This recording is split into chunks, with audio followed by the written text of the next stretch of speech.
Hello everyone, how is it going? This is n8n from Team Sparrow. Today we are going to talk about frustration. Frustration that a developer faces on a day-to-day basis because of redundant tasks given to him. So what is the solution? Today we are going to talk about n8n. n8n is a secure workflow automation tool developed to reduce these redundant tasks and automate them. It comes around with 400 plus integrations. I have already set up a workflow for you in n8n known as get users. It has a simple draggable interface where we have nodes connected to each other with edges.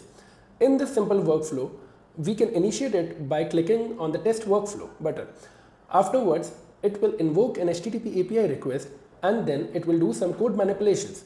So in HTTP API request, we can see by double clicking on it that what it is actually doing. So we have method, URL, authentication and other HTTP parameters in the middle, and if we click on test step, on the right hand side we'll get the response by this API. The same response can be then referenced using $input variable in the next node.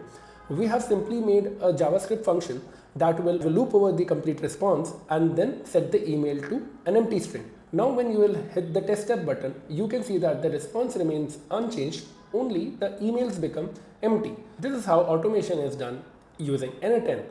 We'll cover more such automations in our upcoming videos, so stay tuned.